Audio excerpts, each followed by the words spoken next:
ونحن على أبواب كأس العالم، وهذه بطولة ما تتكرر دائما في تاريخ اللاعبين. كيف تواصلك كابتن عبد الرزاق مع مدرب المنتخب المغربي وليد الركراكي؟ في تواصل بينكم، خاصة ان احنا على وشك اسبوع من اعلان قائمة المنتخب المغربي، وكثير من الجمهور المغربي وايضا من الجمهور السعودي يتمنى ان نشاهد عبد الرزاق حمد الله على ارض الميدان في مونديال الدوحة.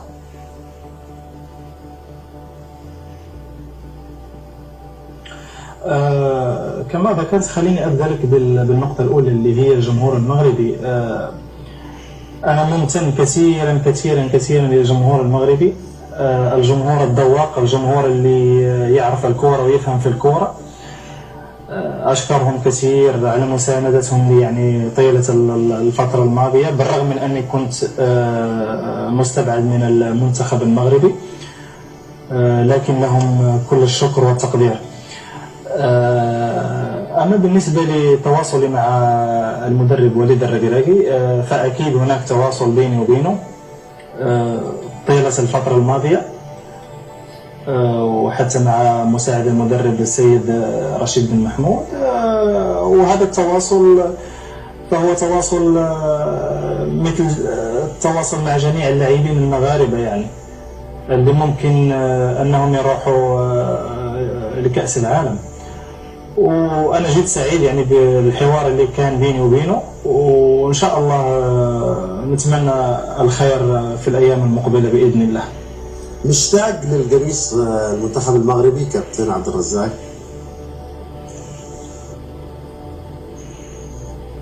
نعم، مرة أخرى أخوي. هل أنت مشتاق لارتداء القميص الوطني المغربي؟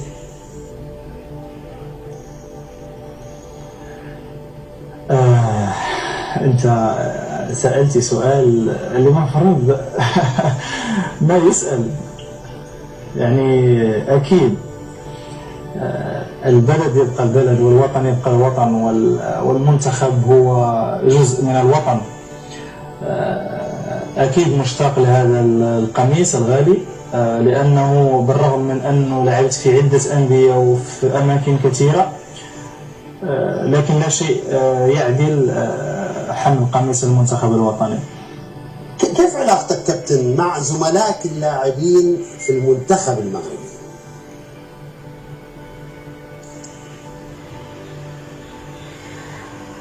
هو في الحقيقة يعني أنا أشوف كثير من الإعلام يتكلمون على أنه حمد الله له علاقة مو حلوة مع اللعيبة حق المنتخب، وهذا شيء يعني بالعكس. يعني أكثر من 60 إلى 70% من اللعيبة حق المنتخب عندي معهم تواصل شبه مستمر وشبه يومي، ودائما ما نتكلم، ودائما ما نلتقي، ودائما ما عندنا علاقة ممتازة، والحمد لله. يعني علاقتي مع جميع اللعيبة حلوة يعني ممتازة. في 2019 كابتن عبد الرزاق انت غادرت معسكر المنتخب المغربي من 3 سنوات تقريبا. ليش غادرت معسكر المنتخب في 2019؟ هذه هي النقطة، على كما يقال نقطة التحول في مشوار عبد الرزاق حمد الله مع اليوث الأطلسي.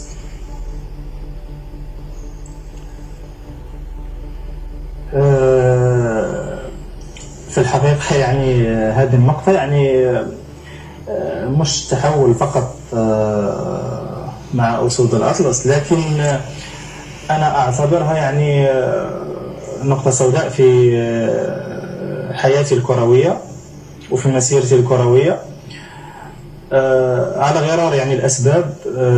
لكن أنا شخصيا أعتقد أنه كان مفروض ما أسوي هذا الغلط حقيقة،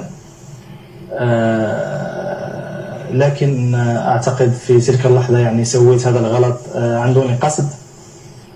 لم أفكر يعني على عواقبه، وبالعكس أنا أخذت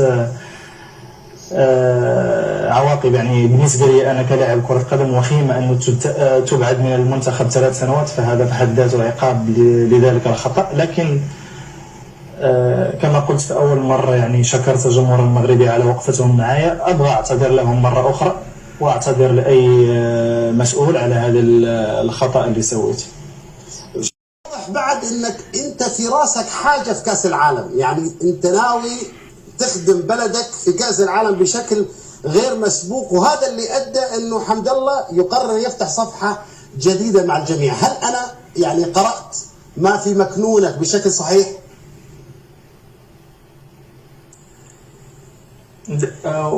تقريبا، لكن انا مش مو بسهوله اني اعتذر. بالعكس، في حياتي كلها، يعني حياتي الخاصه او حياتي المهنيه او حياتي يعني اذا سويت خطا اعتذر للشخص اللي سويت له الخطا. فما بالك انك تسوي الغلط يعني مع ناس يحبوك، يعني زي الجمهور المغربي، وفي الأخير يعني المنتخب الوطني يبقى الأب الروحي لأي لاعب مغربي. صحيح. فأكيد يعني لا، مثل جميع اللاعبين المغاربة يحلمون أنهم يلعبون كأس العالم، والحمد لله يعني فتحت صفحة جديدة. في أول اتصال كان مع المدرب وليد الركراكي، يعني كما كان قال لي انه احنا الحين في صفحه جديده، ومن ذاك اليوم انا في صفحه جديده مع المنتخب. يعني لم يكتب لي اني اكون معهم في اخر معسكر، واتمنى ان شاء الله اذا اختارني المدرب ان اكون معهم في كاس العالم، فراح اكون معهم ان شاء الله. وان شاء الله اذا كنت معهم راح اعطي كل ما عندي واكثر. إذا ما كنت معهم فراح أكون أول مشجع للمنتخب الوطني. طيب